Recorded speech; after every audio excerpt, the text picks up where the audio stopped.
네, 글로벌 마감 상황 자세하게 살펴보도록 하겠습니다. 뉴욕 증시 그리고 글로벌 증시가 간밤 그리고 전날에 모두 다 호조를 기록하면서 랠리를 이어간 모습이었습니다. 특히 뉴욕 3대 지수는 1% 이상 추가적인 강세를 이어갔습니다. 유동성 장세에 대한 지속 기대감이 이날 호재였는데요. 자세한 내용들 점검해 보겠습니다. 먼저 3대 지수 마감가입니다. 다우지수가 2% 가까이 오르면서 1.85% 오른 16,776포인트 선에서 거래 마감지였고요. 나스닥 지수가 1.5%, S&P 500 지수도 1.8%의 강세였습니다. 3대 지수 가운데 다우지수부터 하루 동안의 양상 보겠습니다. 어제와 비슷하게 전약 후강의 패턴으로 장 초반에도 분위기가 좋았었지만 장 후반 들어서 조금 더 매기가 확산되는 모습이 나타났습니다. 먼저 금요일장 호재가 지속되는 모습이었는데요. 이 금요일장에 발표가 됐었던 9월 비농업 고용, 이 고용 지표가 예상을 큰 폭으로 하회하면서 금리 인상이 연내 힘들 것이라는 시각이 확대가 됐습니다. 이 부분 지속적인 호재로 반영되면서 어제 중국 증시 그리고 유럽 증시까지 강세를 띄었었고요. 이 같은 매기는 장 초반까지 이어지는 모습이었습니다. 결국 유동성 장세, 유동성 모멘텀에 대한 기대감이 지속되고 있는 구간대인데요. 이런 가운데 이날 발표가 됐었던 ISM-P 제조업 지수가 예상을 하회한 결과를 보였음에도 불구하고 지수에 미친 영향력은 제한적이었다는 점 특징적으로 확인해 볼 수 있겠습니다. 자, 이날 호재 중에 또 하나는 바로 원자재 가격의 안정세인데요. 이날 달러 약세로 원자재 가격이 오르게 되면서 이 부분도 시장의 또 하나의 호재로 반영됐습니다. 이에 따라 자본재 종목인 이 캐터필러와 다우지수 내에 있는 유가 섹터, 에너지 섹터의 한 종목인 쉐브론 텍사코가 지수를 견인하는 모습이 나타났고요. 장중 고점에서 다우지수 마감가 형성됐습니다. 1.85% 오르면서 300포인트 넘게 올랐고요. 16,776포인트 선 종가 썼습니다. S&P 500 지수 확인해 보겠습니다. 역시 비슷한 양상으로 하루 동안의 전기가 이뤄졌고요. 원자재 섹터 그리고 광산주가 강세를 띈 것이 이날 지수의 가장 큰 호재로 반영됐습니다. 이날 또 하나의 특징으로는 어닝 시즌 개막을 앞두고 있는 이 알코아 실적 발표를 앞두고서 실적 개선 기대감에 따라서 이날 강한 상승 랠리를 보여줬는데요. 3분기 실적주들 이날 동반 강세 이어나면서 대형주들 대체적으로 긍정적인 흐름이 나타났습니다. 역시 비슷하게 올라섰습니다. 1.83%의 강세를 띄었고요. 1987포인트 선 장중 고점에서 거래 마쳤습니다. 나스닥 지수까지 확인해 보시죠. 바이오테크 인덱스가 이날 장 초반에는 강세로 출발해서 장 후반 들어서 하락 전환하는 모습이 있었는데요. 그럼에도 불구하고 지수는 고점에서 거래 마감지였습니다. 이날 유동성 장세에 대한 기대감이 나스닥 지수를 이끄는 모습이었고요. 이에 따라서 기술주 그리고 바이오테크 헬스케어 종목들, 인터넷 종목들까지 꾸준히 강세를 띈 점이 가장 큰 호재가 됐습니다. 1.56% 오르면서 4,781포인트 선에 나스닥 지수 종가를 기록했고요. 연율 기준으로 플러스권으로 돌아섰다는 점 확인해 주셔야겠습니다. 3대 지수가 가뿐하게 추가 상승을 이어갔습니다. 이날 증시에 미쳤던 이슈들 자세하게 좀 점검을 해보도록 하죠. 우성문 기자 살펴주시죠. 네, 간밤 뉴욕 증시에 영향 미쳤던 소식들 외신 통해 함께 살펴보겠습니다. 사실 호재보다는 악재가 더 많은 날이었는데요. 하지만 이런 소식들이 금리 인상이 미뤄질 것이라는 기대감을 키우게 하면서 증시에는 오히려 호재로 작용하는 모습이었습니다. 먼저 세계은행이 다시 한번 동아시아 국가들의 성장률 전망치를 하향 조정했다고 하는데요. CNBC 통해 자세한 소식 함께 살펴보겠습니다. World Bank cuts East Asia growth forecast again. 현지 시간으로 어제 CNBC에 따르면 이 세계은행은 동아시아 태평양 신흥국가들의 올해 경제 성장률을 기존의 6.7%에서 6.5%로 하향 조정했습니다. 내년 성장률 역시 함께 낮아졌는데요. 이 세계은행은 내년 성장률을 6.7%에서 6.4%로 내려잡았습니다. 세계은행은 이에 대해서 이 중국 경제 성장 둔화와 또 미국의 금리 인상을 가장 큰 이유로 꼽았는데요. 실제로 중국의 올해 경제 성장률 전망치는 기존의 7.1%에서 6.9%로 낮아졌고요. 내년 중국 경제 성장률 역시 기존의 7%에서 더 낮은 6.7%로 제시됐습니다. 이 중국 정부의 목표치인 7%에 크게 미치지 못하는 결과인데요. 세계은행의 동아시아 태평양 지역 수석 경제 전문가인 수디히르 셰티는 중국이 성장 모델을 재조정하고 있고 미국의 금리가 인상될 것으로 보임에 따라 동아시아 태평양 지역 경제 성장이 둔화할 것으로 전망된다라고 말했습니다. 다만 셰티는 보고서에서 이 두 가지 요인이 단기적으로는 금융시장의 변동성을 커지게 할 수 있지만 장기적으로 봤을 때는 오히려 지속 가능한 성장을 위해서 꼭 필요한 조정 작업이다라고 덧붙였습니다. 네, 이날 발표된 미국 내 경제 지표도 좋지가 못했습니다. 이 제조업 지표 부진에 이어서 서비스업 지표 역시 다소 부진한 모습을 보인 것으로 확인이 됐는데요. 미국의 9월 서비스업 지표의 확장세가 둔화된 것으로 확인됐습니다. 비즈니스 인사이더 통해 자세한 소식 함께 살펴보시죠. ISM Non-Manufacturing PMI falls more than expected. 현지 시간으로 어제 비즈니스 인사이더에 따르면 이 미국 전미관리공급자 협회는 9월 서비스 PMI가 56.9를 기록했다고 밝혔습니다. 지난달 수치와 또 전문가 예상치를 모두 하회하는 결과가 나온 것인데요. 또한 세부 항목으로는 신규 주문 지수가 낮아졌고 이와 함께 비용 지불 지수도 낮아진 것으로 확인이 됐습니다. 이날 별도로 시장 조사기관인 마르키트 역시 서비스업 제조업 관리 지수를 발표를 했는데요. 이 마르키트가 발표한 9월 서비스업 PMI도 55.2를 기록하면서 잠정치를 하회하는 결과가 나왔습니다.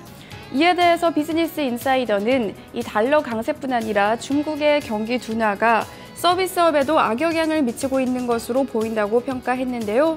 물론 두 지수 역시 확장과 위축을 가늠하는 50을 넘기는 했지만 확장세가 둔화됐기 때문입니다. 다만 월스트리트 저널은 연말이 다가오면서 서비스 부문 경기가 어느 정도 자연스레 개선이 될 것으로 보인다고 덧붙였습니다. 뉴욕 증시에 영향 미쳤던 소식들 외신 통해 함께 살펴봤습니다. 네, 자 이렇게 지수별 흐름과 또 지수에 영향을 미쳤던 외신 소식들을 함께 알아봤습니다. 그러면 지수 내 구성 종목들 개별 종목 마감 상황 어떻게 마감이 됐는지 주요 종목 마감 소식 좀 살펴보도록 하고요. 종목별 또 외신 소식도 함께 알아보도록 하겠습니다. 다시 시황센터로 넘깁니다. 어이지 앵커 우성무 기자 계속해서 전해주시죠. 네, 다우지수 구성하고 있는 30개 구성 종목 가운데서 이날 29개 종목이 가뿐하게 올라섰고요. 이날 상승 종목들의 탄력도 강했습니다. 종목별 움직임부터 먼저 확인해 보시죠. 이날 캐터필러가 가장 큰 폭으로 올라서는 모습이었고요. 제너럴 일렉트릭스, 시스코 시스템즈, 듀퐁과 쉐브론 텍사코, IT 종목까지 모두 일제히 분위기가 좋았습니다. 나이키 한 종목만이 시장 대비 부진한 모습을 보였습니다. 상승률 상위 종목 다시금 체크해 보겠습니다. 이날 자본재 섹터인 캐터필러, 기계 섹터가 가장 크게 올라섰는데요. 5.3%의 탄력을 보여줬습니다. 이와 함께 이슈가 있었던 제너럴 일렉트릭도 5% 넘는 강세였는데요. 억만장자 투자자인 넬슨 펠츠가 제너럴 일렉트릭의 주식을 보유하고 있다는 소식이 호재로 반영됐습니다. 잠시 후에 외신통에 좀 더 자세히 들어보도록 하고요. 그 밖에는 시스코 시스템즈와 듀퐁이 3% 이상의 강세를 띄었고요. 이 유가 상승에 따라 에너지 섹터 가운데 쉐브론 텍사코가 3% 이상 강세를 띄었습니다. IT 종목 일제히 좋았는데요. IBM과 마이크로소프트, 인텔까지 모두 2% 이상의 강세였습니다. 반면에 나이키는 0.75% 시장 대비 부진한 양상을 띄었습니다. S&P 500 섹터 내 업종별 흐름 체크해보겠습니다. 전 섹터에 걸친 상승이 이어졌습니다. 가장 좋았던 쪽은 단연 자본재 섹터인데요. 이 광산주가 호조를 기록하게 되면서 자본재 섹터가 5% 넘게 강세를 띠는 모습이 나타났습니다. 자, 이와 함께 소재 섹터와 에너지 섹터가 함께 3% 이상의 강세를 띠는 모습이었었고요. 산업재, 헬스케어 섹터, 금융과 반도체까지 모두 2%에서 3%의 강세를 띄었습니다. 이날 특징주 점검해보도록 하겠습니다. 유동성 상승에 대한 지속 기대감이 펼쳐지게 되면서 모멘텀 주식들이 이날 상당히 좋았었는데요. 그 가운데 헬스케어 섹터인 테넷 헬스케어 살펴보겠습니다. 증권사 리포트 겹호재까지 겹치게 되면서 강세를 띠는 모습이었습니다. 증권사 배런스가 이날 테넷 헬스케어의 3분기 실적 개선 기대감을 이유로 꼽으면서 매수 추천 리스트에 올렸는데요. 목표 주가는 62달러 41센트까지 제시하게 되면서 이날 투자 심리 개선됐고요. 4.57% 오른 37달러 98센트의 거래에 마쳤습니다. 한 종목 더 보겠습니다. 시장 대비 상당히 좀 부진했던 종목을 하나 보실 텐데요. 의료업체 아메리칸 어페럴입니다. 현지 시간으로 5일 파산 보호를 신청했습니다. 5년 연속 적자를 기록하게 되면서 이 같은 결정을 내린 것으로 전해졌는데요. 투자 심리 좋지가 못한 모습이 나타났고요. 6% 넘는 하락으로 거래를 마감 지었습니다. 자, 그 밖에는 트위터가 새로운 CEO가 임명됐다는 소식도 전해지는 등 이날 이슈가 상당히 많았었는데요. 자세한 내용들 외신통해 점검해 보겠습니다. 우성문 기자 살펴주시죠. 네, 종목 주요 소식 외신통해 살펴보겠습니다. 이날 소셜 네트워크 서비스 업체인 트위터의 주가가 급등했습니다. 바로 공동 창업자인 잭 도시가 정식 CEO로 임명됐다는 소식이 전해졌기 때문인데요. CNN 머니톡의 자세한 소식 함께 살펴보겠습니다. Twitter names Jack Dorsey as CEO. 현지 시간으로 어제 CNN 머니에 따르면 트위터는 새로운 CEO로 현재 임시 CEO직을 맡고 있는 잭 도시를 정식 CEO로 임명한다고 밝혔습니다. 지난 7월 이 딕 코스틀로 트위터 전 CEO가 사임한 이후 트위터는 그동안 적임자를 찾아왔는데요. 하지만 적임자를 찾지 못해서 이 CEO가 임시 CEO로 활동을 했었습니다. 하지만 이에 대해서 피터 커리 트위터 사회이사는 우리는 많은 사람들을 인터뷰했지만 도시는 우리가 CEO로 요구하는 조건을 능가하는 더 많은 능력을 가졌다는 결론에 도달했다라고 밝혔는데요. 도시는 지난 2006년 트위터를 공동 창업한 이후 CEO를 맡았었지만 사내 권력 다툼에 밀려서 이사회 의장으로 물러났었습니다. 이후 2009년에는 모바일 결제 기술 업체인 스퀘어라는 스타트업 회사를 차려서 이 회사의 CEO를 맡아왔었는데요. 일각에서는 도시가 트위터 CEO로 부임되면서 스퀘어 CEO 자리를 사임하는 것이 아니냐는 루머도 있었지만 도시는 트위터를 통해서 두 회사의 CEO 자리를 모두 역임할 것이라고 밝혔습니다. 이 소식이 전해지면서 뉴욕 증시에서 트위터의 주가는 7% 가까이 급등했습니다. 네, 이날 좋은 흐름 보인 종목 하나 더 살펴보겠습니다. 바로 제너럴 일렉트릭인데요. 이날 억만주의 투자자가 이 1%의 지분을 가지고 있다고 밝히면서 주가가 큰 폭으로 상승했습니다.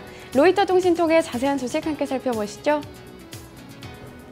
Nelson Peltz Tryon takes $2.5 billion stake in General Electric. 현지 시간으로 어제 로이터 통신에 따르면 이 억만장자 투자자인 이 넬슨 펠츠가 이끌고 있는 트라이언 펀드 매니지먼트는 지난 5월 이후 제너럴 일렉트릭의 주식 25억 달러를 사들였다고 밝혔습니다. 이 25억 달러는 GE의 전체 지분의 1%에 해당하는 것인데요. 이로 인해서 이 트라이언은 GE의 10대 주주로 우뚝 올라서게 됐습니다. 또한 이는 트라이언의 투자 중 가장 큰 규모라고 하는데요. 펠츠는 이 제너럴 일렉트릭의 주가가 2017년까지 현재 2배 수준인 40달러에서 45달러까지 상승할 것으로 보인다고 전했습니다.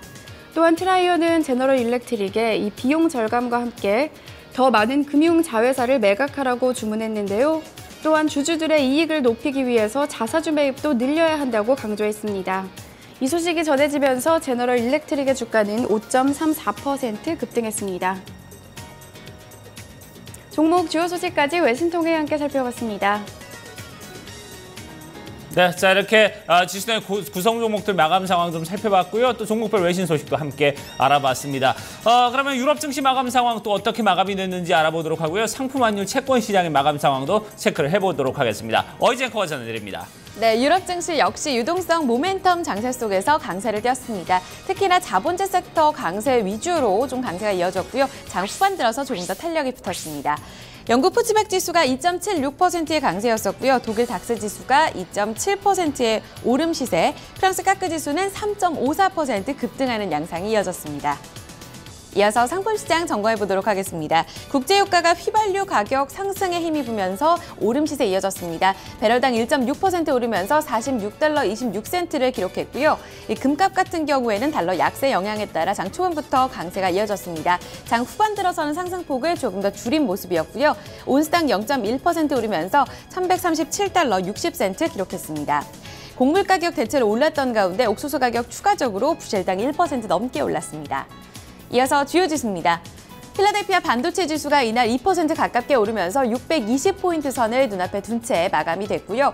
공포지수인 빅스 지수가 6% 내린 가운데 BDI 발틱 운임 지수는 8포인트 내리면서 881포인트 선을 기록했습니다. 마지막으로 외환채권시장 점검하겠습니다. 어제 서울 외환시장에서 원달러 환율은 지난 금요일장 고용지표 부진 영향받았고요. 달러 약세에 따라서 원달러 환율이 9원 가까이 내렸습니다. 1172원 40전의 종가로 마무리가 됐고요. 반면에 간밤의 달러 흐름은 장 초반에는 약세를 띠다가 장 후반 들어서 강세로 주요 통화 대비 좀 돌아서는 모습이 나타났습니다. 0.17% 오르면서 달러 인덱스 96 레벨대 기록했고요. 마지막으로 미국채 10년물 금리는 전거래일보다 크게 오른 2.06%의 수익률을 기록했습니다. 지금까지 글로벌 마감 동향 살펴드렸습니다. 네, 자 이렇게 글로벌 마감 동향도 모두 다 살펴봤습니다. 자, 요즘 참 일교차 상당히 크죠. 오늘은 예년보다 좀 더 클 거라고 합니다. 경북 봉화 같은 경우는 뭐 아침 기온과 낮 기온이 한 20도까지 차이가 좀 난다고 하는데요. 오늘 서울도 낮 기온 26도까지 올라가면서 낮 기온은 비교적 좀 따뜻한 그런 날씨가 되지 않을까 하는 생각이 듭니다. 이 부분 좀 여러분들 감기 지수 상당히 좀 많이 올라갔다고 하니까요. 건강 유의하시길 바라겠습니다. 자, 토마토 모닝쇼 1부 순서 여기서 마무리 짓도록 하고요. 저희 잠시 후에 2부에서 다시 뵙도록 하죠.